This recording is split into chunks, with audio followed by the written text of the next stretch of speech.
Right. Good evening, everyone, and thank you for joining us this evening on Authentic Dialogues with Tato. We are this evening on episode 5. Can you believe it?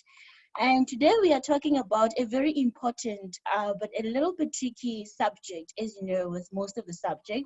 We're talking about social issues and the influence thereof on authenticity. As we had spoken before, authenticity can be such a multi-layered topic and can and have a lot of complexities around it. The reality is we live in a society where superficial thrives, where success is defined by money, by material things, by the amount of money that we have in our bank accounts, right? So whether we like it or not, society influences a lot of things that we do, and that's the unfortunate part of it.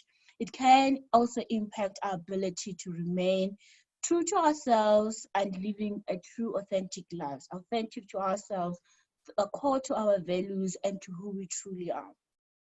So I'm hoping this evening with our guests to go deeper into this subject, and to have some walk around it, some lessons from her journey in life, and to see how we can actually some of the realities around these things.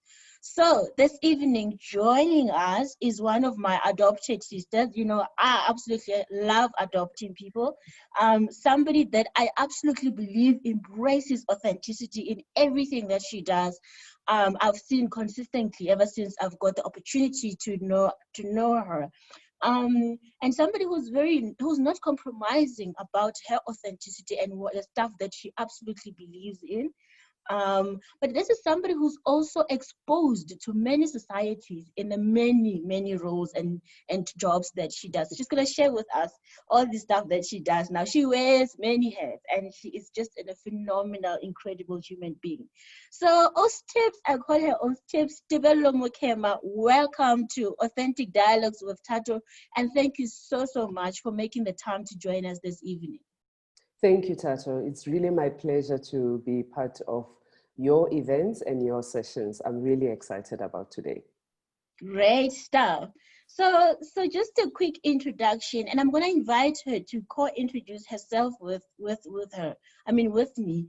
So this is a highly seasoned management consultant in the Versed HR fraternity roles.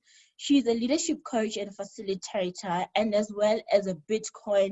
I mean, I had said Bitcoin miner, and just when we're preparing for this session, now she comes with another term, and she says, no, I'm actually a Bitcoin vault miner. So please, Tibbs, help me out here. What is the difference between the two and what does that entail? Thank you, Tato. Yes, it was important for me to clarify that, in the concept of authenticity, I had to be authentic. I don't mine Bitcoin, I mine Bitcoin Vault. And Bitcoin Vault is a new currency, cryptocurrency that was introduced in December 2019. And we're mining it through a company called MineBest together with Mining City. And it's really an opportunity for us as individuals, but for me, importantly, for us as Africans to get involved in the cryptocurrency revolution, as I call it. So I help, in the process of the creation of, Bitcoins that are going to be on the blockchain. And there's a whole many of us across the world who are involved in the mining process of Bitcoins. Yeah. Well, thank you for that clarity. And as I said to you, one day I want to explore more because I've got my own understanding, which you already deconstructed some of them. So yeah, Yes. we'll get there. Mm. But I've also had the privilege of working with Tibelo on informal work at a job, but also on some of the projects, many projects that we're involved in outside of that. So this is how I know this amazing, phenomenal woman who's always so calm. You know, she's got this calm demeanor. So I don't know how she does it, but I'm sure when she talks about her authenticity, we'll get to learn about how she composes herself like this always. So yeah, I will learn more of her. So Tips, let's just get into it. So through your work in Female Wave of Change, which is one of the things that you are heavily involved in, but you get to deal with and experience a lot of realities out there. And this is from at a global space, right? Globally, you deal with a lot of people who are in different societies. So you're exposed to that. How have you seen the influence of society impacting people's authenticity? Thank you, Tato, for that introduction. Yes, so I'm part of this organization called Female Wave of Change. We're a global organization that is represented in over 35 countries across the world. And I have the privilege of, being the ambassador of Female Wave of Change in South Africa. And through that, so what is the purpose of the organization? It's really to encourage women to become authentic to themselves, to be able to find the voices that make them unique and not be scared, to share those voices and share their opinions about the worlds that they live in and what changes that they would like to see. What that has also led to then is that we get exposed, to women from very different and multitudes of societies that they come from. But the one thing that I've loved about, meeting these women in this organization, it's that it's women who are like, this is who I am, this is how I am, this is what is important to me. And if you are going to be around me, you need to understand that about me, and you need to appreciate that about me. These are women who have gone through, challenges and changes and opportunities in the world, but now they're at a point in their lives where they're saying, at the end of the day, there's only one me, right? I'm the only masterpiece that has been created like this. I love that. I mean, I remember reading that to say, remember, you are a masterpiece, and realizing that you are the only masterpiece that is like that. And therefore, it becomes important that you are authentic to who and what that masterpiece is, because all of us have a purpose to play in this world. We are not just here because, biologically, certain items got together, but spiritually, there's a reason why we are here, and there's a message that we need to come and bring into this world. So that's what I've loved being part of that organization. But it has also taught me to appreciate that we all come from so many different societies.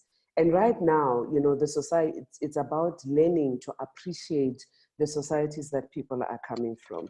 But more importantly, how are we going to appreciate them? We can only appreciate them when people tell us about who they are, where they come from, and why certain things are important to them. We interact with women from all over Asia, Middle East, Europe, America, Africa, New Zealand, Australia, really across the globe. And when you hear about the issues that they are facing in their societies, it scares me sometimes how we're facing so many similar issues, right? In the positive and in the negative. But it doesn't only scare me, it gives me hope to be able to say, okay, so the issues that we're dealing with here as women in South Africa, we're not the only ones.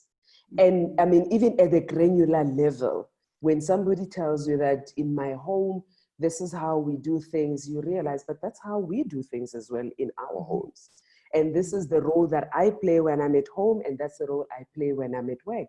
You sit back and you're like, but that's the same thing that we're doing in, in the society that I come from. So there are many realities that we have in this world. But one thing I've realized is that for as long as we are part of the human race, we actually have a lot more in common than we are different. I love everything about what you said. I mean, I've been taking notes, and there's so many things that come to my mind. I like what you said, that if you're going to be around me, if you're going to be part of me, then this is what I'm about. You need to understand what I'm about. And that's the uncompromising factor that I spoke about you, Elia, that I like about you. And this is in a positive light, like as you said, right? You talked about the how we get to appreciate each other, because it's not in an arrogant way. It's just to say, this is what I'm about, and this is who I am, and this is what I can share with you, because together, as you say, together we build something, and it's about what we learn from one another. But I also liked about masterpiece because somebody being a masterpiece, it actually I literally got goosebumps as you said that, because it just reminded me of the uniqueness that every single one of us has, right? So, and there's this saying that be yourself, everybody else is taken. And Absolutely. that's so true, Absolutely. because Yeah. everybody has got their own identity and unique purpose that they need to serve here. Everybody else literally is taken. Your mother, your child, irrespective of how close your DNA is close to that person, they are already taken. So it's important to just channel in and find that uniqueness about yourself and the purpose that you are here to serve. So I absolutely love that, Ostobs, and I actually can attest to that. The opportunity of that female wave of change brings for women to learn from one another. I mean, just thinking about the conference last year, mind-blowing, the commitment that women just are made to each other. They've never met each other before, but just the commitment to say, I hear you and I feel you, and I want to contribute something. This is what I can offer, and this is what I can learn from you. I think it's just powerful. It's phenomenal what women can bring when they decide to join forces towards a common goal. Tato, if I could come in there, thank you for bringing, that experience from 2019. Interestingly enough, we had another session on Saturday where we had about 55 women from across the world that, were preparing for the next session, next conference that we're going to have on the 26th of September. Now, here's a young girl like me, born and bred in Sharpeville, went through Bantu education, right? So people listen to when I speak and they say, oh, did you go to Model C? Like during my time, there was no Model C. I don't know what Model C was. Born and bred in Sharpeville, grew up there, finished my matric there, and, went to, at that stage, what was still seen as a Bantu university, the University of Durban, Westville. It's now called University of Natal, Westville campus, right? And learned, studied law and philosophy there, and eventually, got into the corporate world. Oh, I didn't even know you studied law. Okay, a lot of things make sense now. The reason why I'm highlighting that is that in that session of last week Saturday, I then found myself having to moderate this session, right? Had I not been authentic to myself, I may have sat back and I may have said, there is no way I'm going to moderate a global session which is filled with women who are professors and doctors and specialists, in their environments. And I need to basically be orchestrating and pulling them together into a conversation that's going to be powerful. So we had a beautiful experience, 4 hours on Zoom, again, being authentic to ourselves. We said, we've never done this before. It's our first virtual conference. And it actually ended up being a success.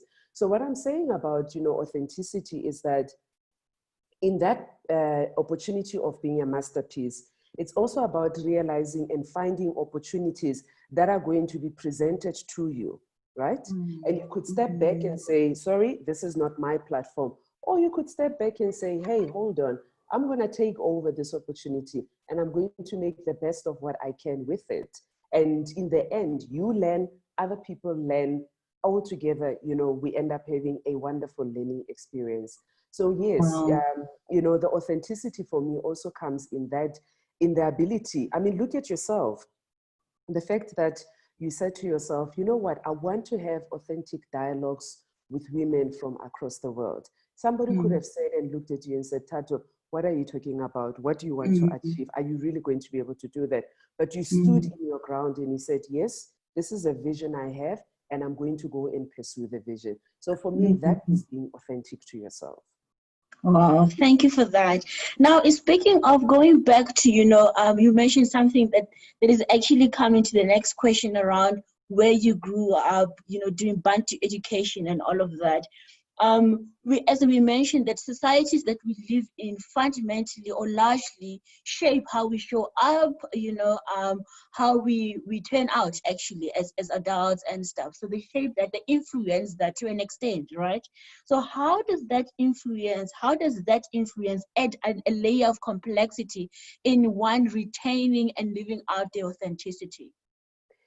So growing up in Sharpeville during the time of the riots, I still remember the 4th of September 1984, we were told as Jigi, we're not going to school. So from the 4th of September until the end of that year, there was no class, right? I was doing, I think standard 7, it's called grade 9 now. So there was no class. We were home just like now with kids that are, experiencing COVID. But during those times as well, what we kept being reminded of is that we're not home just for the sake of staying at home and not taking life seriously. Our parents still ensured that we had the responsibilities at home. Being a firstborn girl, having to look after my brothers, 2 younger brothers, and basically when my mother and father go to school, having to look after the household. So I think for me, so when you say society has kind of groomed somebody, so that was one of my first experiences, having to help, look after the family with the parents, right? Getting to the school that we were at, we had a very strict principal. I remember him, and Date Mutau, who was a very strict principal and really ensured that the principles that relate to education and us taking education seriously, it didn't matter what was happening. When we had to be at school, we had to be at school, right? Yeah. Being in a society, growing up in Sharpeville, Sharpeville is not a very big, yes, it's very much well known, but it's not a very big township, right? I remember I used to walk with my friend from the one end to the end of the township, and we would have walked through the whole place.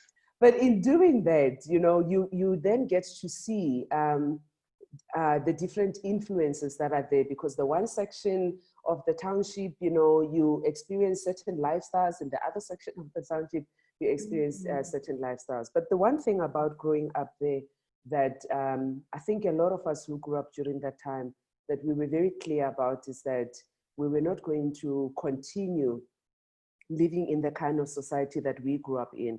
We wanted to live and find ourselves in a better and a different society. So when 1994 came through, it was really exciting, because now all of a sudden you grew up in one community. I mean, the first time I really interacted with white people and white children was after my matric, right? And now all of a sudden I realized, I have to think differently, because I was brought up in my Black community that thought in the way that we thought, that was fighting against apartheid, all that time.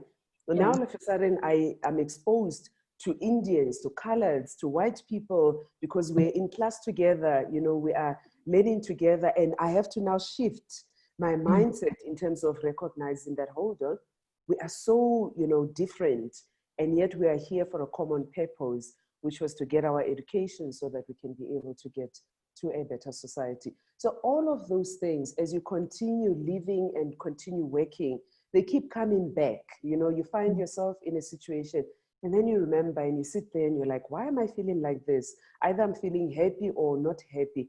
And then it takes you back to where you grew up from. And when you can connect to saying, I'm feeling like this because I had that experience when I was growing up, you can then be able to decide, do I want that experience to continue shaping me in that way? Or am I going to create a different experience that is now going to be a new layer in my life that says, this is the new me, and this is who this masterpiece is going to be going forward. Wow, I think those are really great lessons, and something just came into my mind, that actually we're talking about societies and communities, but there's also communities within communities within communities, and societies within, and somehow all of these layers of communities shape us or influence in what way.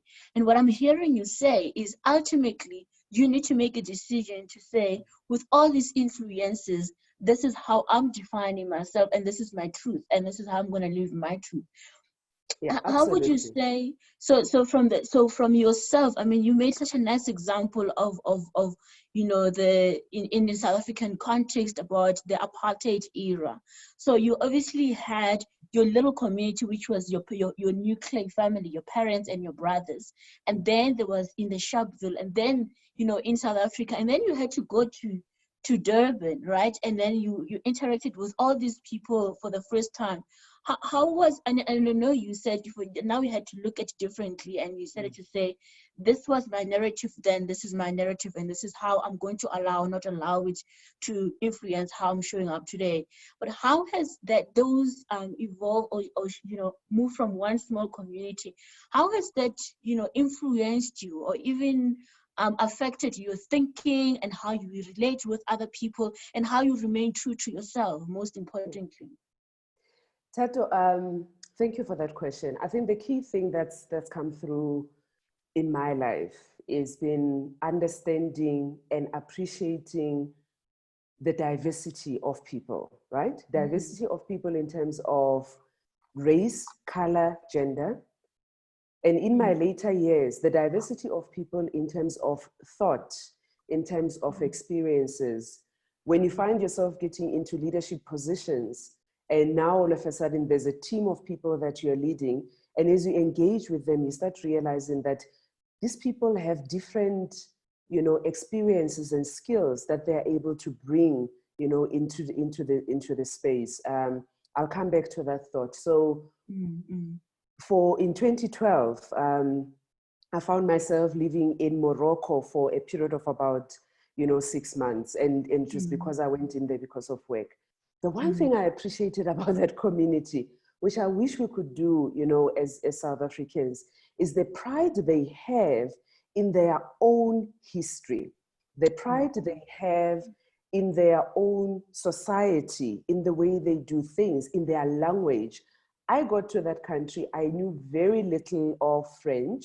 Arab, I did not even understand what was being said. But when they engaged with me, they, either it was going to be French or it was going to be Arabic. And eventually, you get to know people, and then we start, realizing that we can be able to engage in English. But what it taught me was that when I come back home and when I engage with people, it is important for me to be proud of my Sesotho roots, of my Basotho roots. I cannot run away from that, because those are some of the roots that have led me to be the person that I am today. Yeah. I interacted with people who, as they spoke about who they were when they invited you into their homes and they showed you how they lived, they were not compromising on who they are. They were not compromising on their lifestyles. And sometimes, when we go back to this issue around society, sometimes it saddens me how easy it is for us to want to move to either, a European or a Western or a whatever, and we run away from our African authenticity. And yet the people that we are going to are also coming to us and saying, we want to learn more about your African authenticity, because we know that there is so many lessons in that. So I think for me, that's, when you're talking about the different layers, that was one of the key things that came very strongly to me, to say, do not ever, ever be ashamed to be a Mosotho girl, to be an African girl, and to be who you are. And more importantly, do not ever be ashamed to be a woman in that space, because there's a reason why you are here as an African, a Black, and educated and experienced and whatever else, woman. There's a reason why God has brought you into this world at this time of the universe as it evolves. And so what I've also then done, what that has helped me to do, is that when I work with people, when I engage with people, I first want to get to know them, know a little bit more about them. Because in knowing a little bit more about them, I'm then able to find the areas or the aspects that I can hook into, where I'm able to bring the best out of them. Because when you connect with a person at their level of being authentic, they become comfortable to engage with you, because they feel that you understand, or not understand, but you acknowledge who they are and what they're able to bring into their workspace or communication space or relationship space or any space that you're in together. That is actually an extension of the topic we had with Dr. Mokhele last week about building trust. That the stuff that she does is she really seeks to connect with people at a human level, and so she would want to understand what they're about, what they like. For you to build good relations with people, that's where you need to start. So now you mentioned something about, and I'm gonna include something that's currently very pertinent in South Africa, right? When you're talking about really being proud, and taking pride in who you are, whether as a Mosotho or whoever you are, and everything around that. So, and talking about not really much being into the Western, and we can learn about these things, but you have to be proud of who you are. So we know the influence of social media, right? Something that is Yes. happening around, something, I mean, right now, we are on Facebook Live, and this is going to be on YouTube. So it's our everyday life now. And I think COVID just accelerated that, right? Mm, mm, And now we know that also that influences us dramatically, our authenticity, especially if you haven't taken the time, or if you're not the person who continuously does the work of themselves to mm, really get to know who they are and be comfortable in their own skin. So mm. how, to what extent would you say social media has an effect in us embracing authenticity? And now, specifically, I'm bringing the pertinent topic of the hair, for example. Um, so Mm, now the hot topic, when you open the news everywhere, it's click Tresemme, it's this topic, mm, right? mm, It's mm. we and more Black people are coming out to say this is our hair, we love it naturally like that. But we know that 30 years ago, actually Mm, 40, it wasn't the case. We would mm. not be uniting like this and showing off our natural hair. So how has all of those things affected? How does social media specifically affect our Yeah. ability to embrace our authenticity? Tato, I think for me, it's in how you consume social media. Mm, You can consume social media because you want to be influenced by what other people do and follow them and almost forget to live your life because you're busy living their lives. So you want to be the masterpiece that they are, and you're forgetting about your own masterpiece. So mm, different people consume social media differently. And then there are other people who sit and say, social media has given me an opportunity to get to know more about other people and other societies that I would have otherwise not known about. mm, What we are not doing effectively is using it to teach the world about who we are, about how we are, about the kind of things that make us why we are, right? So let's come to the issue of hair. Social media has been around for what, 10, 15 years? These mm, issues about hair have been up and down and up and down, coming in and out, right? I think what COVID has done for us now, it's really because it's made us to be able to sit back and think about who we really are and what yeah, we want in our lives. yeah, And then we've been able to realize that, hold on, I actually don't want this in my life. I don't want that in my life. This is what I want in my life. So in a way, COVID is helping us to really bring out these issues and really connect to ourselves in terms of these issues. What I'm hoping, for example, with the Clicks and Tresemme situation right now, is that it doesn't end up again being another fad, that we make such a big noise about it now, and mm, then in a week's time, we forget about it, mm, because something else has come up. I hope that through this process also, we're able to take the lessons out of it. Yes, move beyond the advert, the questions that we're asking to say, who are the people behind these adverts? Who was thinking about this? Where were our authentic voices when somebody said, this is the advert that it's going to be made? Which then leads you to start thinking, and it's making us challenge the issues of who are the people behind the the advertising the advert. companies. And some of Mm, us have had experiences with some advertising companies, yeah, and I sit back and I'm like, I'm not surprised this is happening, because there is a mm, change that as South Africans, right, we still mm, need to go into deep down into our guts and be able to mm, say what happened in this country and what kind of future do we want to get. I used to say, because many years ago I used to train on diversity and inclusivity, and I used to mm, say to people, we actually need a psychology session. We need a yeah, shrink session to understand what has happened to South Africa and what kind of South Africa do we want to create. And yeah, until we have done that, we're going to continue going in and making noise and then coming back.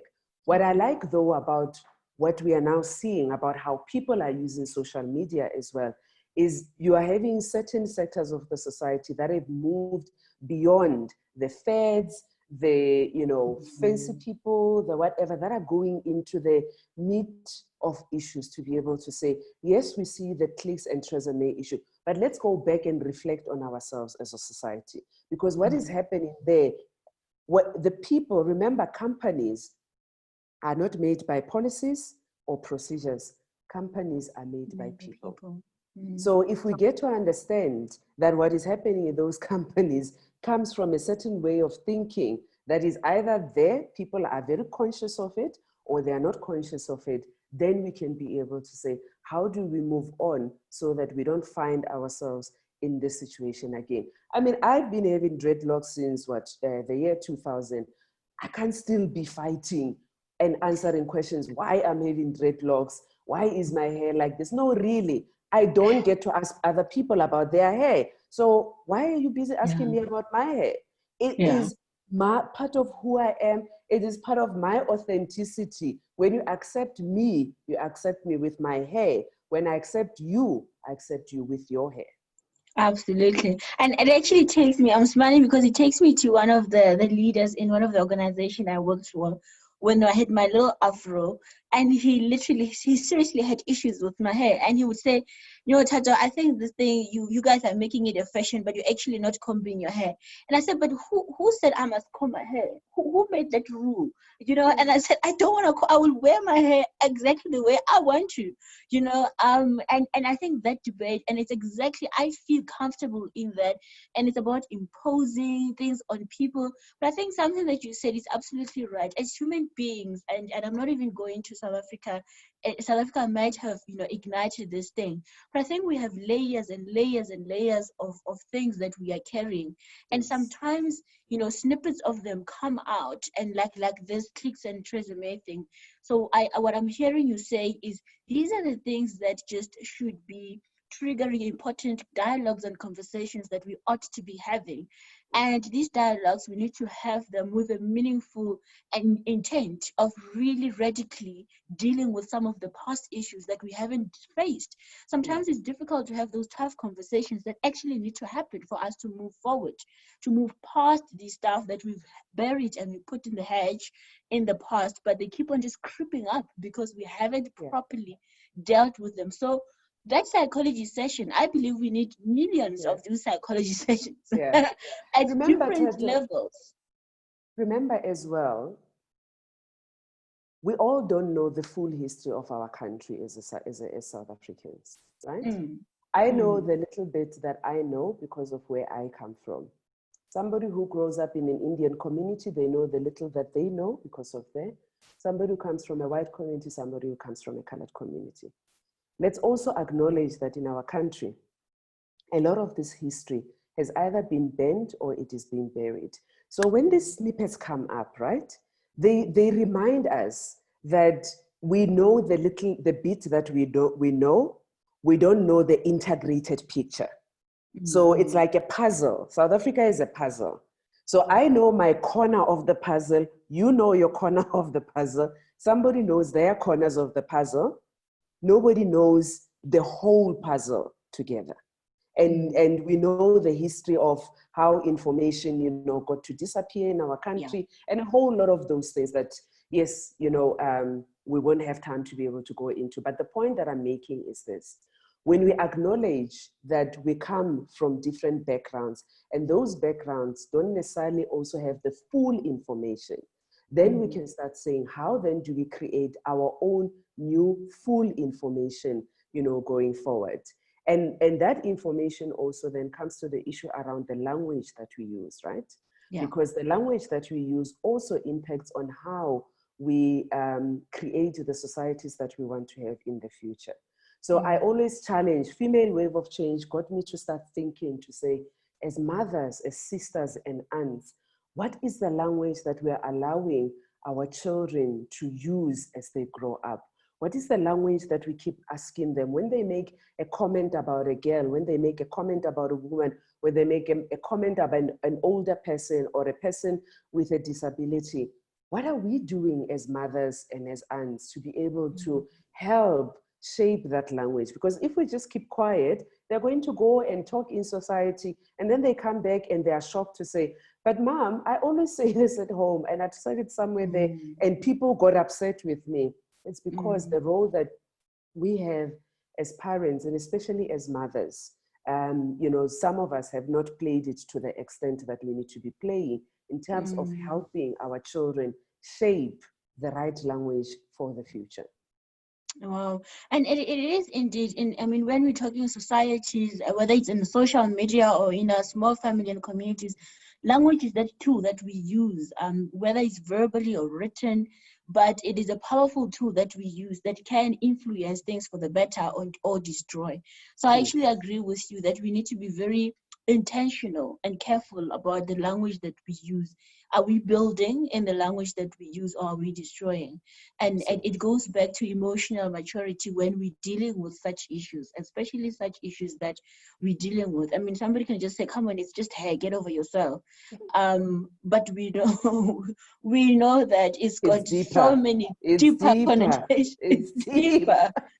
It's got a whole history and a whole layers. It's not just hair, right? Especially in South Africa. So I absolutely love that. Systems, I think we are almost nearing the end of our amazing conversations. Conversation. Yeah, you're saying wow because you're having so much fun. Hey, I can tell. And if we could, we could talk about this the whole day, especially because as our conversation is going, we're getting into other interesting stuff that also deserve some time to be spoken about. But you know, just to tell everybody who's listening as well, Sister is actually an what is the word? She's a serious golfer, right? And one of the things that you do really, really well with your golf is that you manage to integrate golf in everything that you do, right? So the learnings, and you always use it as an analogy in the stuff that you work with. So in this conversation this evening, what lessons can you bring from you as a golfer playing golf?